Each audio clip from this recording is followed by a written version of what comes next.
Omayanatiminandasya Yananjana Shalakaya Chakshurmilitanjena Tasmai Shri Guruve Namaha Shri Guru Vargandharva Govinda Gringanai Saha Vande Prashadato Yesham Sarvaramba Shubhankaraha. So we're continuing the Shri Prapanna Jivanamritam here with our devotees in Canberra. And we are in the middle of chapter 4, rejection of the unfavorable, and we've come to verse number 10, and this is another important verse from Upadeshamrita. This is I think it's the third verse.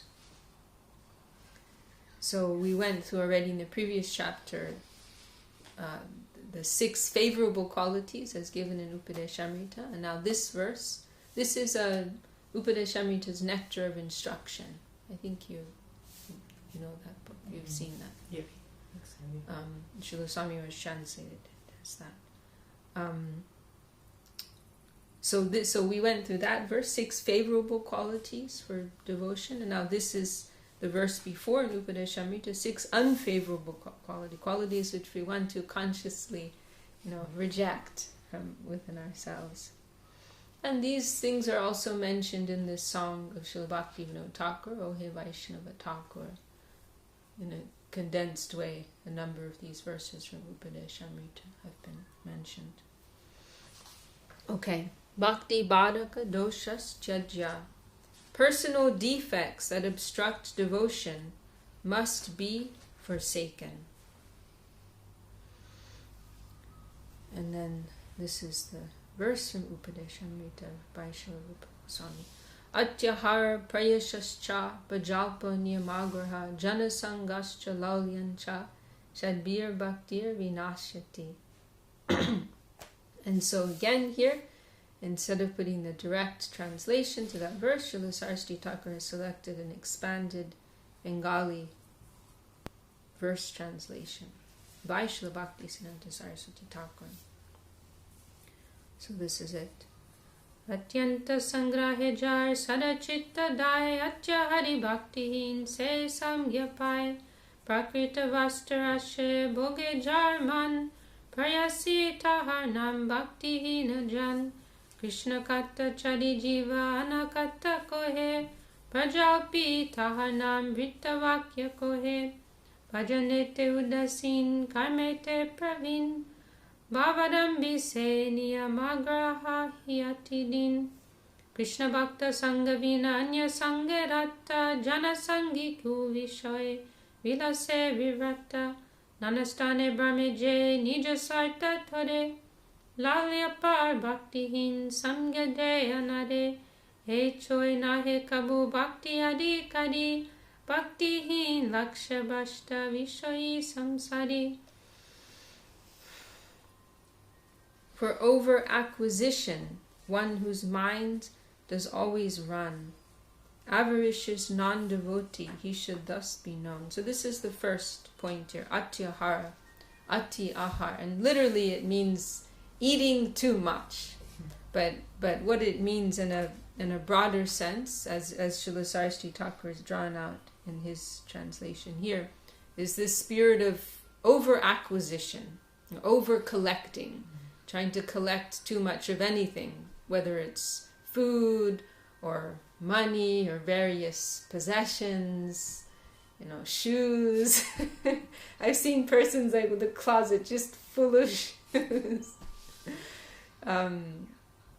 It can also refer to more subtle things, like knowledge, trying to acquire too much of a particular type of knowledge. So anything, of course, if it's something actually necessary for ourselves or for seva, that's another thing. But just this spirit of, it's this mental thing actually. I mean, I'm talking about myself. We get these like obsessions, compulsions, that we have to like people, they collect different things, or they get obsessed with some particular type of knowledge, and it's just like this uncontrollable urge, that comes out of you. then you have like the whole, the Google and the web, and then it's like you get totally lost. Everything's at your fingertips. So anything in that tendency of collecting, too much of something, whether subtle or gross, that must be rejected. And then one who hankers to exploit some object mundane, non-devotee, over-endeavorer, as such he is known. So prayashash is referring to an endeavor for something. So it means here, as it is said, to over-endeavor for some unnecessary thing. And again, it could be, within the mental world, or it could be in more of a, the physical plane. And so sometimes we have some, and there's I wanted to bring it up, but I just forgot. But there's some very nice comments of Srila Sridhar Maharaj on these verses, and he mentions about this one, over endeavoring. It can also refer to our service life, so we, indicating we don't want to be too fixed on some particular idea, because what happens sometimes is we have some idea, this is how something needs to be done, this is how this service needs to come out, and we're so fixed on that, and we'll go through all kinds of mad trials in order to get that objective. But what we're actually doing is resisting. Like all these things are coming to indicate, go this other way. You had this idea, man proposes, God disposes. You have your suggestion, your mental idea of how this is supposed to come out, but that's not actually the desired seva here. So there needs to be this sensitivity, trying to, of course, sometimes obstacles may come in order to reinforce our determination. We simply have to be able to discriminate and recognize when our determination is being tested, and when we're actually, being told you're going in the wrong way, turn this way. We have to develop that sense of, of refined discrimination. And it will be different every time. But the idea is that we don't want to be too fixed, and we want to be certain that what we're doing, it's actually descending from above. And we saw that with Srila Gurudev. He was always living in this very sensitive spirit, sensitive mood, and trying to understand, what is Guru Maharaj's will. I heard, I would like to have it confirmed, but I heard that Srila Gurudev had some system of needing 3 confirmations before he did something. I don't know if that's that's subtle ones that he would perceive. The different confirmations from the environment. Yeah. And I heard that third hand. I'd like to have it confirmed, but I did hear Gurudev personally tell of an occasion when he came to a decision, and he used that method. And there's a recording of it. He was telling of how the deities went to Puri. Did you visit Puri? Yeah. And how those deities of Nitai Chaitanya Dev came there, because Srila Gurudev actually had them sitting in Navadvip for a year or two. Because they came and I mean he had them manifest, but he wasn't sure where they were meant to go. And one time he was thinking to put them in Govinda Kund, but then he had some obstacles with arranging a boat or something like that, and so he left that idea. And so they were there for quite some time. They actually came in the time of Srila Sridhar Maharaj, and Srila Sridhar Maharaj, he offered his obeisance to them. So they were there earlier, but Gurudev took his time. He didn't like to rush into things, and he wanted to understand where did they want to go, what was the plan, and and so he told of how he was in Calcutta and he was planning to go to Puri. I think he was building a guest house there, because Srila Gurudev would always build a guest house first, right? I think that's when I went. I think the deities weren't there. Okay. Yeah. So Gurudev always would build the guest house, which is actually very unusual. Normally people think of the deity first, but Gurudev was just incredible. So he would first take care of the devotees and then think about the deity. Just so, Siddhantically speaking, this is so perfect. First you serve the Vaishnavas. So Gurudev, he was building the guest house. And so he was going there to check on that or something. And then he was thinking about these deities of Nitai, Chaitanya Dev, and thinking, maybe Puri will be a good place for them. But he thought, I'll wait, see if any suggestion comes from somewhere else. And then I think it was Tirtha Maharaj who came to him next. And the next day or later that same day, and excited and told Gurudev, I'm thinking you're going to Puri and we have these deities in Navadvip. Why don't we bring them to Puri? And then Gurudev was very happy. And yes, I'm thinking that. Tirtha Maharaj is thinking that too. But still he waited for another confirmation. And he said, I wanted to be sure this was really Guru Maharaj's desire. This is 90, 91. Maybe 89, 90. It was very soon after Srila Sridhar Maharaj left, not so long. And then after that, Mahananda Prabhu, Madhusudana Maharaj, he came to Gurudev and he proposed the same thing.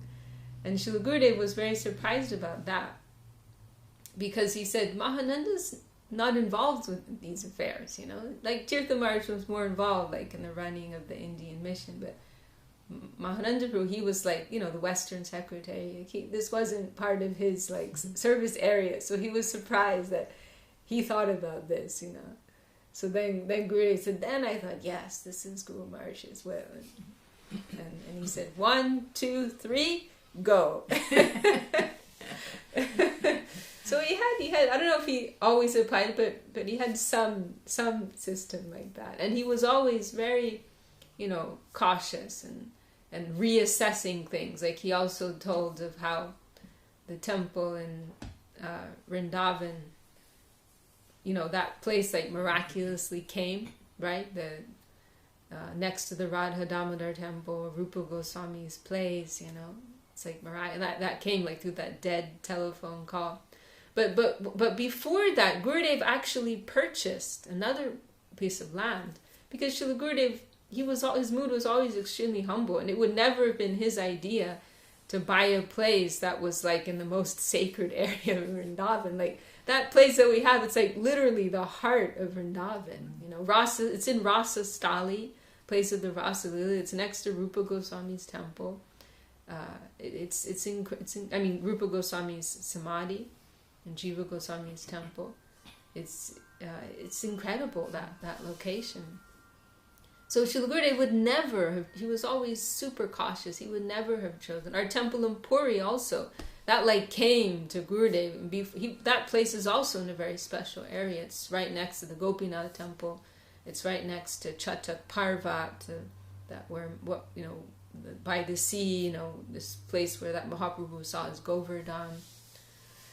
Gurudev also, that wasn't his idea, but he tried other places and then was frustrated, and then this place came into his lap. So with Vrindavan, Gurudev was thinking, I'm going to bring these Westerners here, and we want to stay in a humble position, so we'll stay on the outskirts of Vrindavan. And he got a place on the off of one of the parikrama paths on the outskirts somewhere. And he started to build something there. But then there was this major storm and totally destroyed what he built. And so he was meditating on this, and he waited like 1 year or 2 years, maybe it was even 3 years. He was just waiting. I had this idea, but now this big big, obstacle came. And so now I'm just going to wait until I get some clear signal, as to what is the desired seva here. And so he waited a long time, and he was meditating on this, like very seriously. I heard some recordings of him, like in that interim period, and he was really deeply pondering this point, like why did that happen, and what is Guru Maharaj's will? And then this whole miraculous thing happened with the dead telephone call and this land, and coming to Gurudev and like you're the only person who can take this land. And Madhusudana Maharaj told me even then Gurudev was reluctant even when it was like he couldn't say no because it was like so obvious this is what was wanted, like it just came to him like forcefully, so he couldn't say no. But even then he was reluctant to take like such a sacred piece of land. Next to Kaviraj Goswami's place.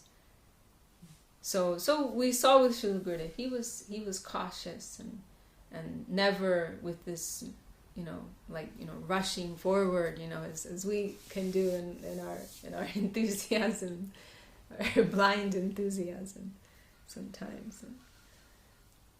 As we were discussing the other day, Srila Sridhar Maharshi made that wonderful point that karma means self-assertion. That's what produces a reaction when we are imposing our own idea onto we're imposing our own conception onto the environment, and because it's an imposition, there has to be a reaction. It's not a natural part of the flow. So that's reactionary, and we experience that in our devotional practice. We're imposing on the environment in different ways, and we get some reaction. So over-endeavoring. So of course, no doubt that over-endeavoring, that can refer to, refers to, our, world of material enjoyment, but also it can refer to our service life. And then the third one whose tongue speaks all but wholly talks of Krishna, he is just a gossiper of insignificant banter. So pajalpa, this word everybody knows, discussing the worldly, unnecessary worldly affairs. And Srila Sridhar Maharaj, he made a really nice point about this, that when we're like in this mood of like just talking about anything, that he said, very often it goes in the direction of criticism. It tends to go there, like analyzing the faults and criticizing other persons. So and it is disturbing to faith. It is, Param Guru Maharaj mentions elsewhere, that, speaking on worldly topics, it is disturbing to our faith. Niyamagraha, apathetic to devotion, skilled in exploitation, so wretched, proud usurper of the higher devotee's position. So this is an important point, and we were kind of discussing this to some extent some days ago. Niyamagraha. So this has a double meaning, and it can mean, the word niyam means like rules, regulations, and then this agraha, depending on whether it's a long a or a short a, it can mean either to be too eager to follow the rules, or to be rejecting. So I think the agraha with the long a will be a negator, graha to take, to accept, and then agraha to reject. So to either be like too strict or too slack, to accept, too enthusiastically, or to dismiss, too casually. Both of these things will be harmful for us. Because, I mean, we were discussing this quite a lot the other day on this point of yukta vairagya, properly adjusted renunciation. We have to understand, what is the purpose of these rules? It's not just the rule in and of itself that we're like worshipping this rule, but it's what is the point? Like that expression that let us follow the spirit of the law, not the letter of the law. It's the same idea. We're not a slave to that. We're a slave to the principle that is behind that. And so we have to see how these rules are encouraging, our devotional cultivation. But when necessary, we apply them when they're helpful, but we know when to relax them when they're not so important, when there's a higher principle. So too much either way, it can get us into trouble.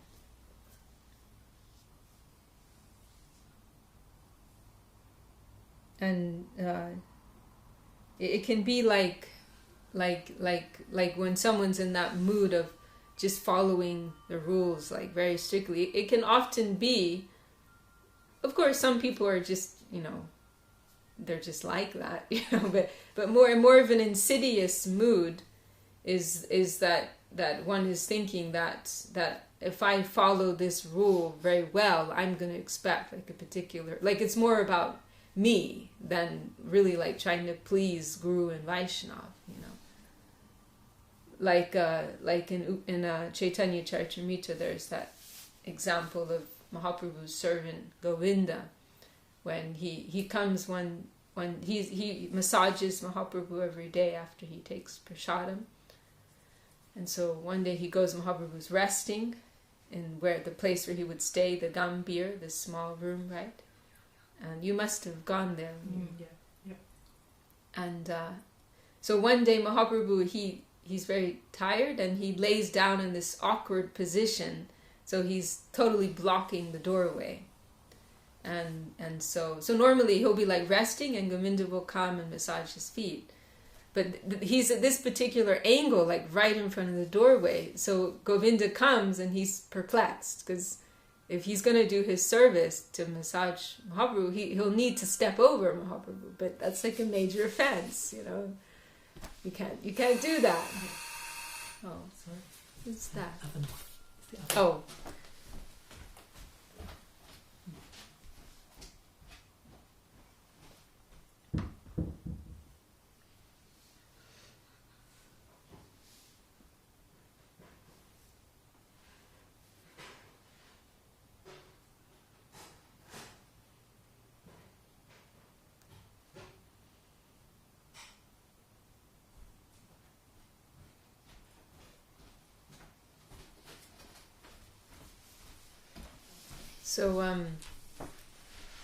So Govinda doesn't know what to do.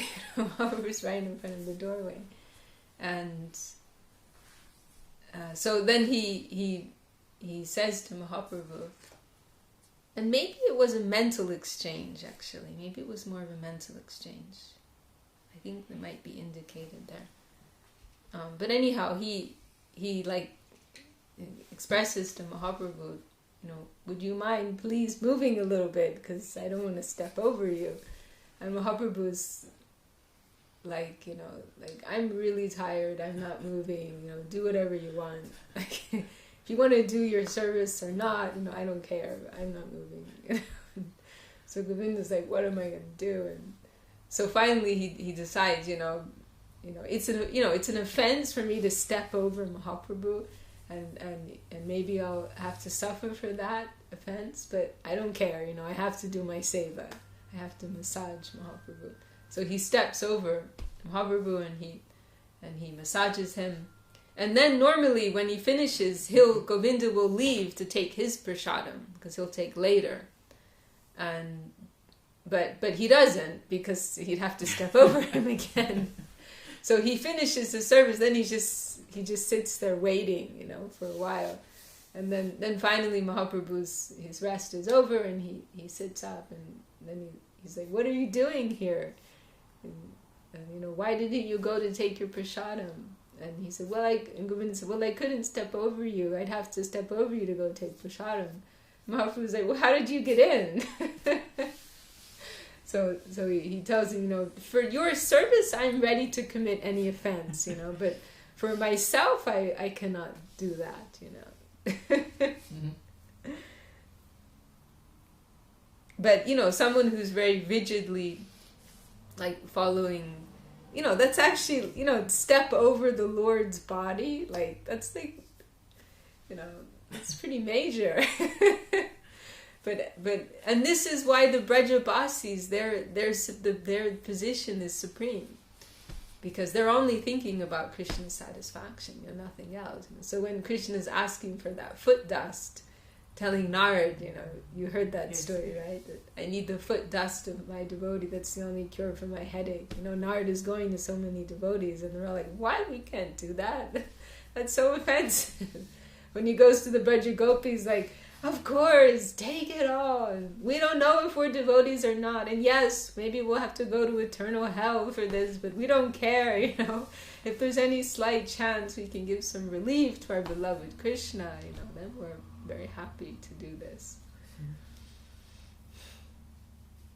So, niyamagraha. And then also that example that we mentioned before, Srila Saraswati Thakur adjusting the Ekadashi rule, so you do half-day fast instead of a full. And there are people, our mat, there were some devotees who, they do food, every Ekadashi, no food, no water,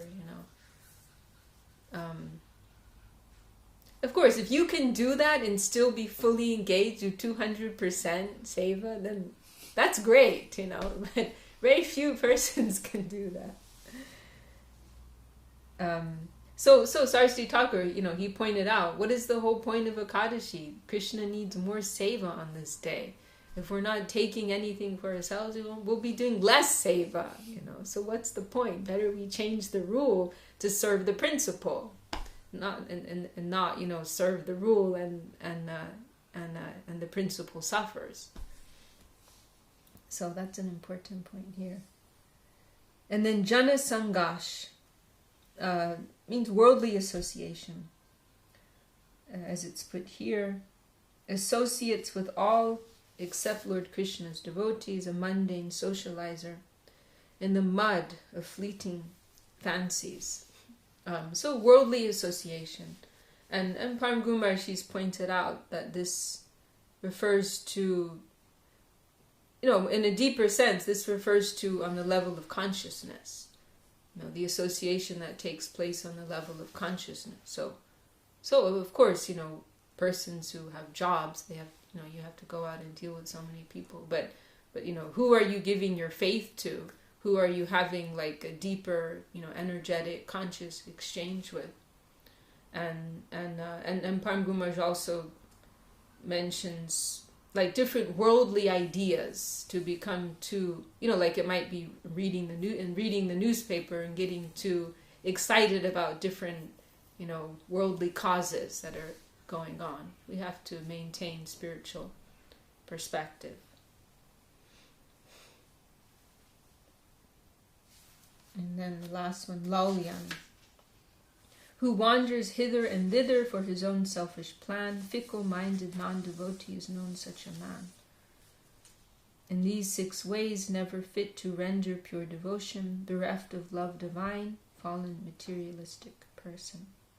So this word Lalyam, it is it's sometimes put as hankering, like a greed.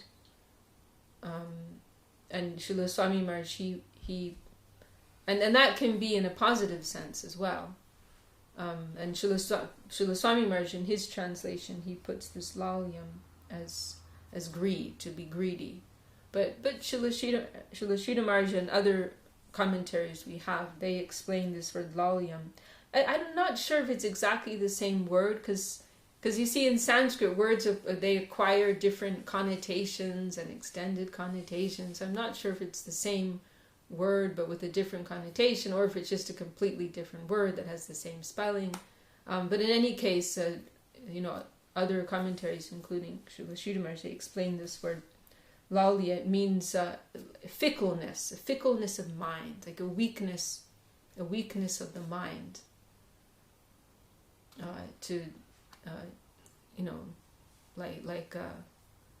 Like the guru is described as guru. Guru means heavy. Literally, the word means heavy. And you hear in Bengal they use that word like that colloquially, like for some important thing. It's like but then the disciple is described sometimes as lagu, which means very light, like a feather. The guru is fixed in the absolute truth, and we are like these feathers, like floating with the wind. One current takes us this way, then another current takes us that way. And, oh, this looks very nice. Oh, this also looks very nice. And the current of the mind takes the chariot of the mind, as we heard the other day, can take us in so many different directions. The Sridhar Maharaj said, like, we can go to the market and everything's attracting us, as we experience it. Especially in this modern age, it's like 20 different kinds of peanut butter, 50 different types of bread, and so on and so forth. So you go and your mind's just everything's pulling at you, everything's attracting you. So this fickleness of mind, different conceptions, different objects, they're attracting us. And, oh yeah, today I feel like Krishna consciousness, and maybe tomorrow I'll try Buddhism. We know persons like that.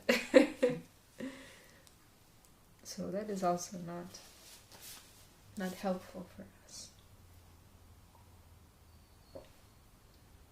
And this is why like having some discipline is so valuable for us in our current stage.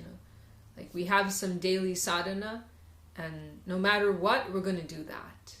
Our minds is going to go here and there and everywhere else, but we're going to continue wherever our mind may be taking us.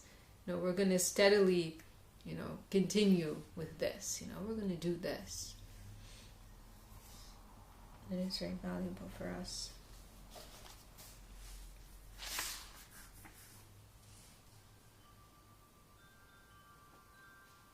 Okay. Time is now. Okay, so we'll continue unto verse 11. Yoshit sangasya pratikulyam. The severe adversity of female companionship.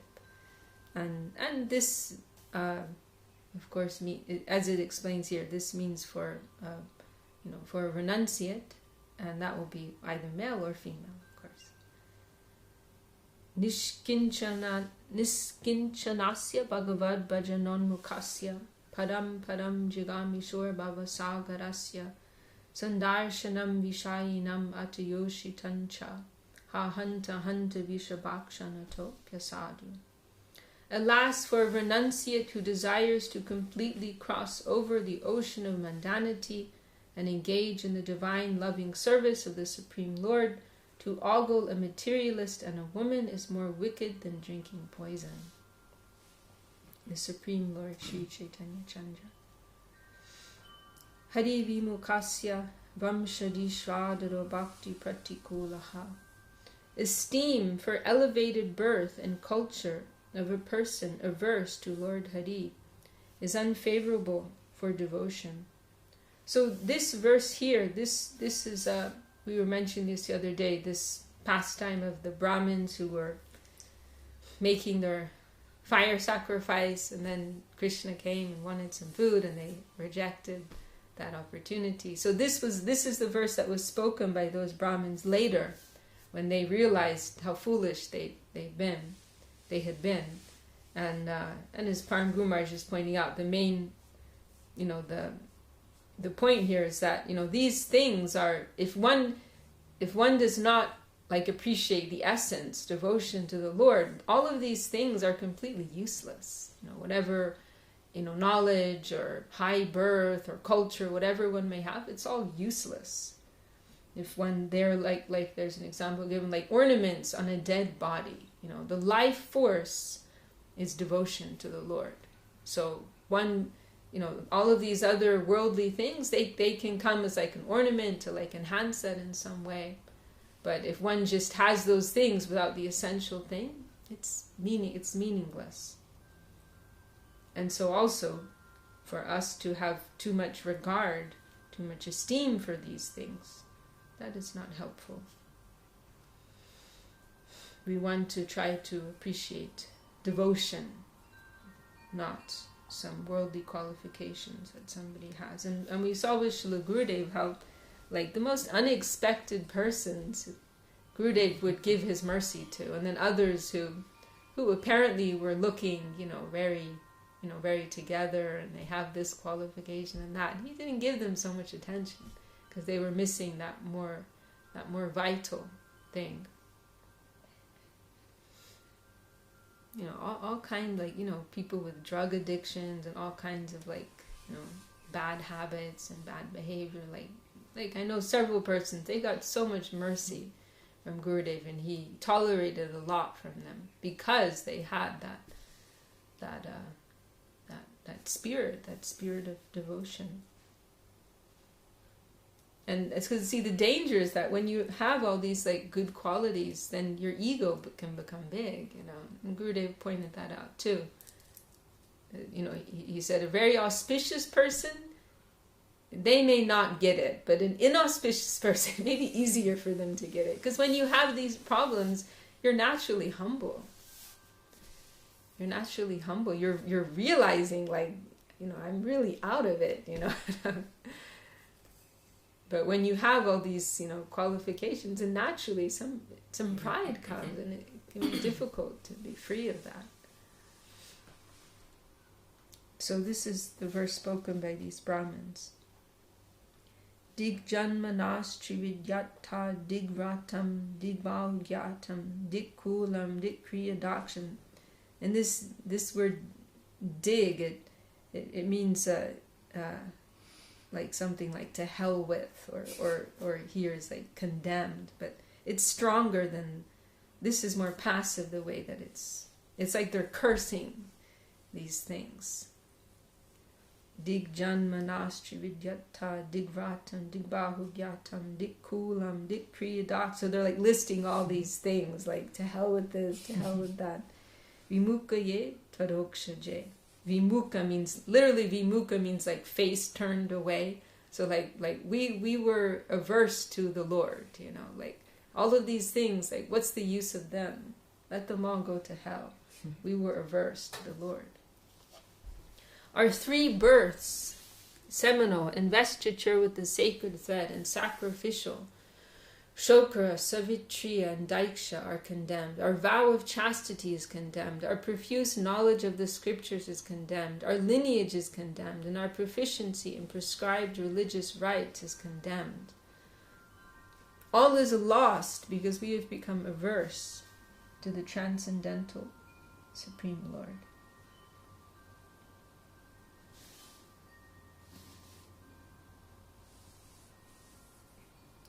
Jade Chidbudir Varjaniya. The mentality of considering mundane objects to be conscious elements is unfavorable. Yasyatma buddhi kunape tri datuke swadi kala tradishu boma ijjadi yat tirta buddhi salilena karhi chij janeshra bigeshu saeva gokara.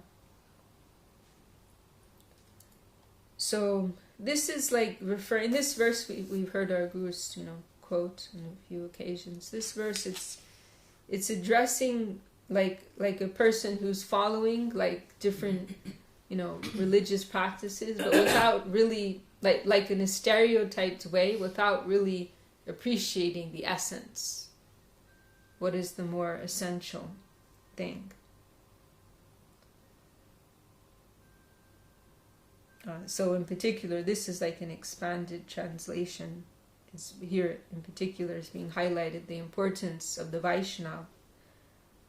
So to identify with all of these, like, worldly things or stereotype religious practices without appreciating the value of the Vaishnava. It is very foolish. One who considers his gross body to be himself,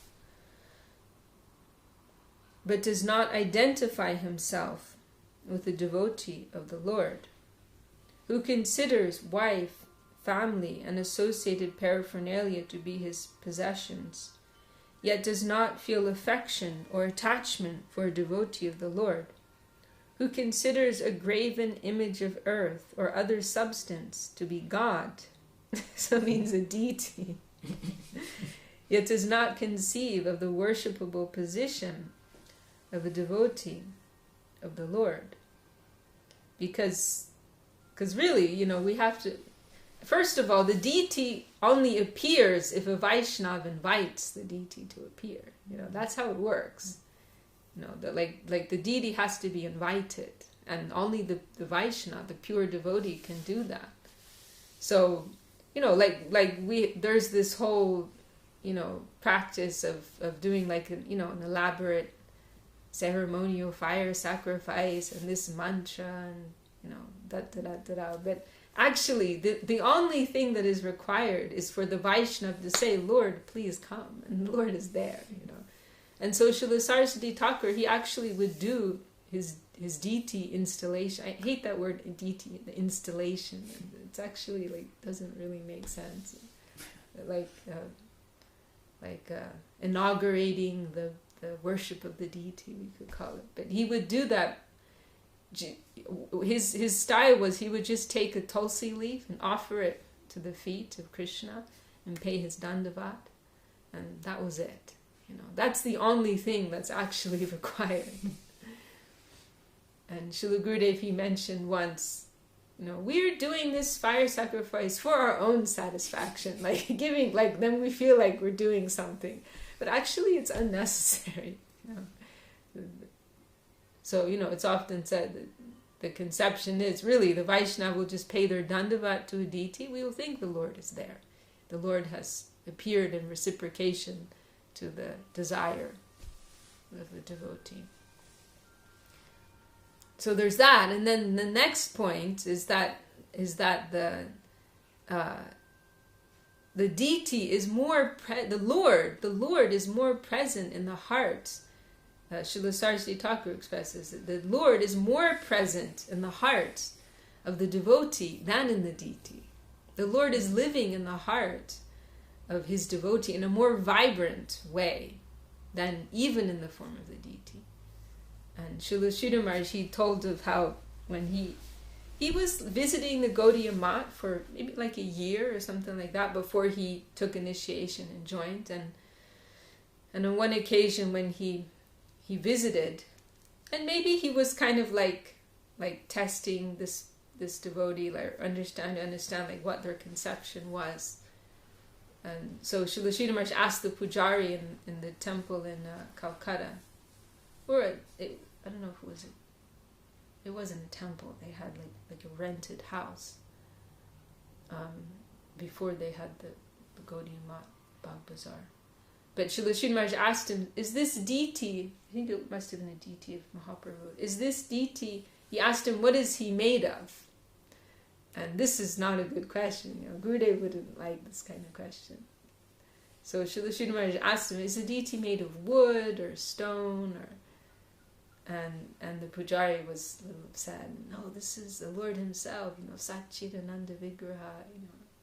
We're not thinking he's made of some material substance. And Gurudev, he wouldn't even like people to say that the deity was being painted. Every now and again the deity needs to be refreshed. Gurudev wouldn't tolerate people saying that the deity's being painted. He would say nourishing the deity, because Gurudev is actually seeing there's a person here. I'm not gonna if your mother's putting on makeup, well, she's getting painted, what are you talking about? I'm seeing a person here, So he'd say nourishing the deity when they were, So this pujari, he didn't like that question, and then Srila Sridhar Maharaj said, well, if you have such a high conception of the deity, like this. Oops. This is the Lord Himself here. Then why is it like the most junior person's here and taking care of the deity, and there's nobody else around, and your Guru Maharaj, Srila Saraswati Thakur, everyone's with him, he's getting more attention. Why is that? Like, if you really think like this is like the Lord Himself, and then that Pujari, he said, there is another Mahaprabhu who's living in the heart of our Guru Maharaj. and that Mahaprabhu is more living, more vibrant than this Mahaprabhu here. And Srila Sridhar is very happy with that response.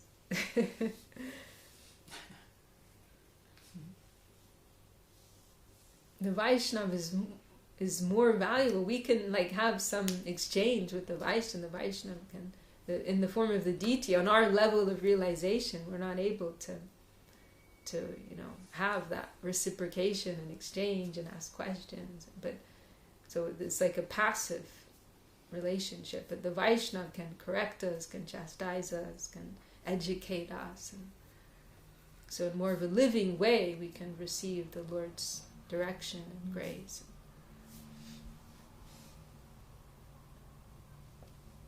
So for somebody to appreciate, as it's put here, a graven image of earth or other substance, then that's idol worship, actually. It depends on your own conception what it is. Srila Gurudev mentioned that, like, if you're thinking that's a doll, it will be a doll forever to you. It depends on your own conception. So if we're in that unfortunate position of appreciating the deity but not appreciating the Vaishnava, that is idol worship. Who considers some river or lake to be a holy place of pilgrimage, yet does not perceive a devotee of the Lord to be the abode of divinity incarnate. And so again, the people may get like overexcited about going to holy places, but we understand the real purpose of pilgrimage is to hear from the sadhus, to hear from them so many advices for our spiritual development. That's really the most significant thing about going to a holy place. Of course, for like an advanced Vaishnava, it's different. They actually are going to the Dham, but we're not able to go to the Dham. We're getting some touch there. But in any case, the position of the Vaishnava is always superior to a holy place. And the Vaishnava can purify the holy place. We go and deposit our sins there, and the Vaishnava can purify that. So to go in this ritualistic way, to this place and that place, and to not appreciate the Vaishnava. Such a person is an ass among cows, a colossal fool. And Srila Sridhar, it's in one of the books, maybe Heart and Halo, or maybe maybe Golden Staircase, one of those less read ones. He explains this expression, go kara, an ass among cows. It means, the point here is that asses or donkeys, they would be used to carry the food of cows. So, like an animal who serves another animal. It's a lower position. So we are that foolish.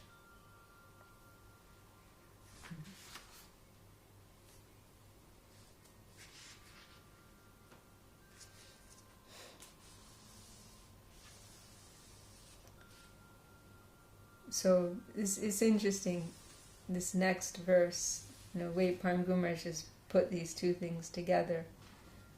So to approach. Let me get this right.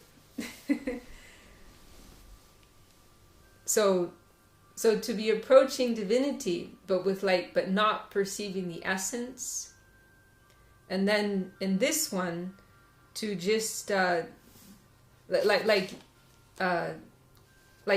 is like kind of like a type of idol worship, like ascribing divinity to things that actually are meaningless if you don't have the proper consciousness. And then here, to just directly consider that these spiritual things are mundane, if that makes sense. Mm-hmm. So we can hear this verse, and this verse also is quoted by Srila Gurudev and Srila Sridhar Maharaj. Chittatve jadabudir jadadina budir va aparadattvena parivarjaniya. The offensive mentality. I wish I could articulate this properly. My brain is just not good enough. The offensive mentality of considering worshipable, conscious, divine forms to be mundane or subordinate to mundanity must be totally abandoned. So ascribing divinity to the mundane, that's not good. And then also to ascribe mundanity to that which is divine. These are like the two things which are being pointed out. Arche Vishnu Shiladir Guru Shanadamatir Vaishnave Jati Buddhir Vishnur Va Vaishnavanam Kalimala Matane Padatirte Ambu Buddhi Shri Vishnur Namni Manche Sakala Kalusha He Shabda Samanya Buddhir Vishnu Sarveshwareshe Tadi Tada Samadir Yasya Va Naraki Sa. Anyone who considers the worshipable deity to be stone, who considers the Vaishnava Guru to be a mortal man, who considers a Vaishnava to be limited by the confines of caste, lineage, or creed, who considers the holy footwash of Lord Vishnu or a Vaishnava to be ordinary water, who considers the holy name and mantra of Lord Vishnu, which vanquish all sins, to be common sound vibration, who considers the God of gods, Lord Vishnu, to be merely on the level of the demigod. Such a person is a diabolical devil. It's a naraki, like a hellish person. So the first one, it's like it's more of an innocent position. It's more foolishness, but this is more of a serious thing.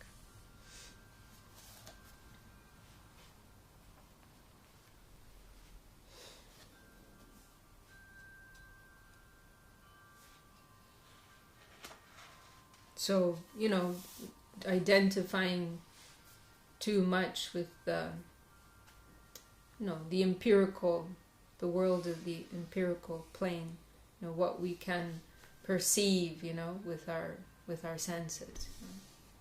That is dangerous, because all of these things that we can, we may see within a Vaishnava some limitations, from our plane of sensory perception, but that doesn't affect their spiritual characteristic. They may have, and I think that will be discussed. There's another verse of Upadeshamrita coming up. We may see so many, that's coming up. Some disqualification in birth or knowledge or intelligence or appearance, and to judge them in that way. But that none of those things affects their spiritual characteristic. So that is dangerous. And to equate all of these things with ordinary mundane ordinary mundanity. It is very dangerous for us. We are trying to develop Shastra Chakshu, the eye of scripture, and to not rely so much on what our own senses are telling us, but what is what is being told to us by those who have a more developed vision. We're trying to leave aside what our mind, our senses, our intellect are telling us, and rely more on the revealed truth, on the Shabda.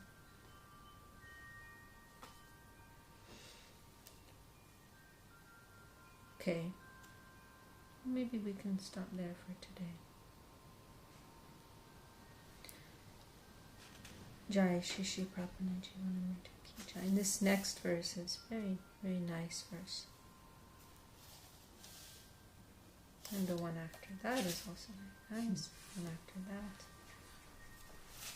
we've been through some heavy ones.